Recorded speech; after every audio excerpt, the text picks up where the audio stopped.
সন্ত্রাসবাদ আমার ধর্ম, আর আতঙ্ক ছড়ানো আমার কর্ম।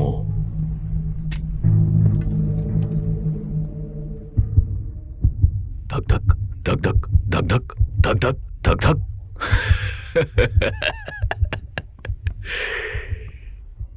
ভয়ের উপস্থিতি, তোমার মনে ভয় রয়েছে দেখে আমার শান্তি হলো। পরিশ্রমী আর সৎ তুমি। খবর পেলাম যে তোমার কাছে নাকি বহুমূল্য সম্পদের একটা বাক্স রয়েছে, আর সেই সম্পদ তুমি পাকিস্তান সরকারের হাতে তুলে দিতে চাও। উদ্দেশ্য সৎ। তুমি বিদেশে পড়াশোনা করেছো, তাই না? হ্যাঁ, মনে হচ্ছে তুমি এই দেশের আদব কায়দা ভুলে গেছো।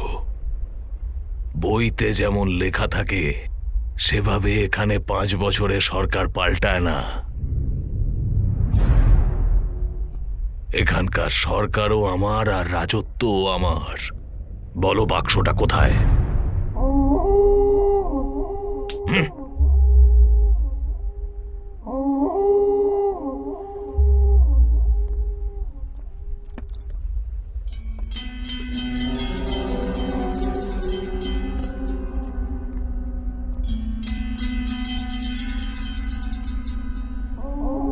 যখনই এই বাক্সের চাবিটা পাবে সেটা আমাকে দিয়ে দেবে, নয়তো সোজা উপরে পাঠিয়ে দেব।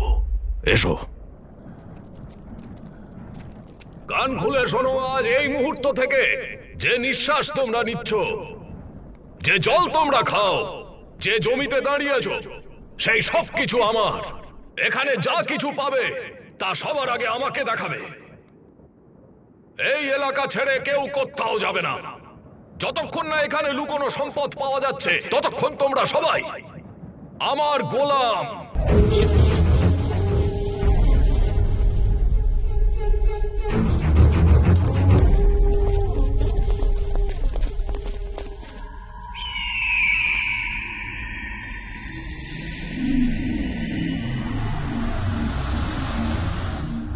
আর্য ভার্মা ভার্সেস বাঙালি বাবা কোম্পানি।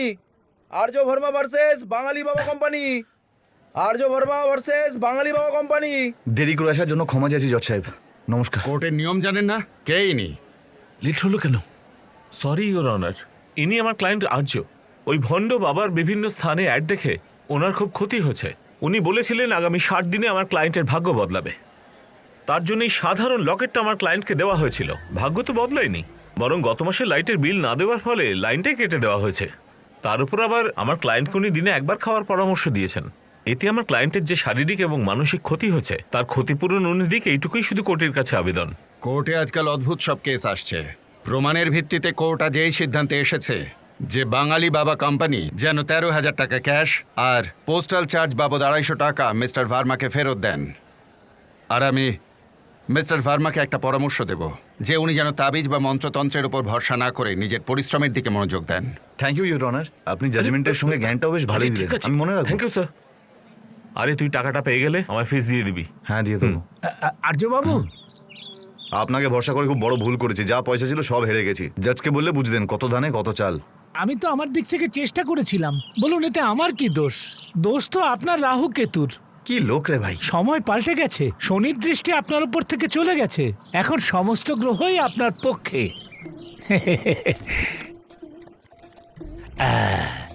এটা দেখুন, হিমালয়ের সর্বোচ্চ শৃঙ্গ থেকে এই চমৎকারী তাবিজটা আমি আপনার জন্য এনেছি। একবার পড়ুন তো দেখি। খুব ভালো।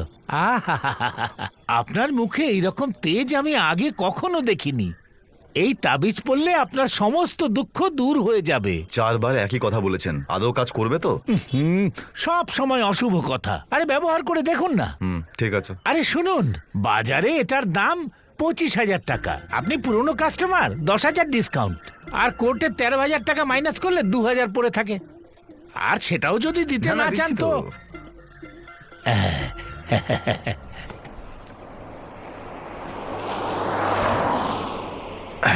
রফিক ভাই, আজ কোথায় যাবে? শ্রীনগর কলোনি থেকে বাদবপুর যেতে হবে। 12টা এটিএমে টাকা দিতে হবে আজকে। আজ তো লটারিরও ফলাফল বেরোবে। আমার রাশিফল কি বলছে আজকে?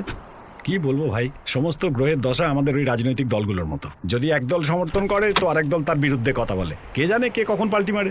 এইটা তোর রাশিফল। আজকে দিনটা ভালো। এই 4:17 থেকে 4:22 লাভযোগ, এরপর কালযোগ। ওই সময় সর্বনাশ হয়ে যেতে পারে। হ্যাঁ, ভাগ্যরেখার ফেংসুই বলছে যদি সৌভাগ্য পেতে চাও তাহলে ফিল্ম স্টারের ঘরে জন্ম নাও। ওসব লটারিতে কিছু হবে না। এরপর তোর লটারি লাগুক কি না লাগুক, সুদ সমেত আমার টাকাটা শোধ করে দিবি, বুঝলি? হয়ে গেল তো? আর সারা জীবন এই কটা টাকায় যে জীবনটা পচবে তার বেলায় কি? আরে কমসে কম ভালো তো আছি। তোর মতো পুরো টাকাটা নিয়ে উল্টো পাল্টা কাজ করি না। কিরে, স্কুল গেছিলি? আজ যেতে পারিনি, কেন যাসনি? জেলে গেছিলাম বাবার সাথে দেখা করতে। ও বললো তোমার সাথে থাকলে খারাপ হয়ে যাবো। তোর পকেট মার বাপের থেকে তো আমার চাকরি অনেক ভালো। তুই দেখে নিস, একদিন এই বস্তিটা ভেঙে না আমি বাচ্চাদের জন্য ডিজনি ওয়ার্ল্ড বানিয়ে দেবো। এখন কোথায় যাচ্ছ? Lottery shop. Lottery shop?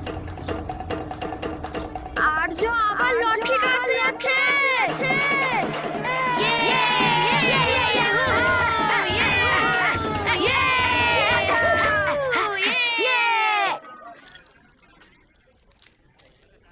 তুই বল, আমি দেখছি। 99 ঠিক আছে, 99 63 হ্যাঁ 63। 4টে নম্বর মিলে গেল। প্রথম 4টে নম্বর সব টিকিটে একই হয়। নে তুই বল। 57 হ্যাঁ 57 4 4। আরে ডুবতে তো পড়ে যাবে, গ্যাস এই রে দাঁড়া, সময় ভালো যাচ্ছে আমার। দেখো, আচ্ছা ঠিক আছে, বল। 1 হ্যাঁ আছে, 1 আছে। আরে শেষ নম্বরটা বল তাড়াতাড়ি। Number 8 number 8। আরে বাহ, আরে তো লটারি লেগে গেছে। লটারি লেগেছে লেগেছে লেগেছে। লটারি লেগে 15 টাকার জ্যাকপট লেগেছে। আরে 15 টাকার জ্যাকপট কনসোলেশন পেয়েছিস ভাই। খারাপ টাইম শুরু। 15 টাকা পেয়েছি, এটা না জেনেই আমি নাচছিলাম। তুই নাচছিলি কেন? জীবনে প্রথমবার তোর সাথে কিছু ভালো হলো রে। হ্যাঁ তা ঠিক।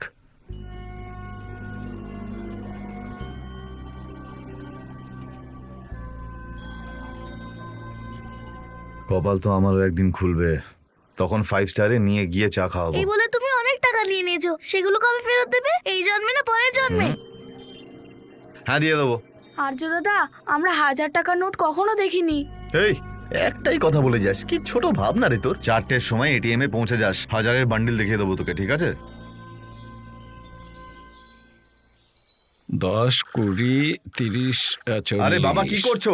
এই খুচরো গোনা বন্ধ করবে? এই পয়সার আজকাল কোনো ভ্যালুই নেই। শোন, আমি যদি কোনো ভিকিরিকে 1 টাকা দিই না, সে সঙ্গে সঙ্গে সেটা নিয়ে নেবে। কিন্তু তোর ওই ফালতু লটারির টিকিট ভিকিরিও নেবে না, বুঝতে পেরেছিস? হ্যাঁ গরম গরম কফি খাও, মাথা ঠান্ডা রাখো। মা, আমার টিফিন। হয়ে এসেছে, 5টা মিনিট দাঁড়া। 30, 40, তোমার এই 50। ছ্যাঁচড়ামোগুলোর জন্যই মনে হয় আমার কপালটাও খুলছে না। যখন বাড়ি থেকে বেরোই তখন তুমি খুচরো গোনো, যখন বাড়িতে ফিরি তখনও খুচরো গোনো। এত খুচরো পাও কোথা থেকে? ওরে কুলাঙ্গার, যদি মা লক্ষ্মীও তোর জন্য চেক লেখে না, সেটাও বাউন্স করে যাবে। মা গো, আমি সত্যিই জানি না তুমি কে। আমি শুধু এইটুকু জানি আমাদের পরিবারকে রক্ষা করার দায়িত্ব তোমার। আমাদের এত গরিব বানালে কেন মা? একজনকে বড়লোক বানাতে।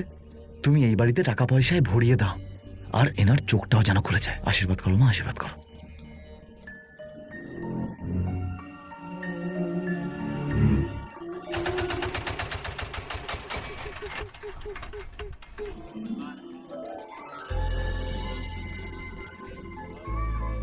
বালু, ব্যাগগুলো একটু বাইরে রাখো তো। সাবধানে।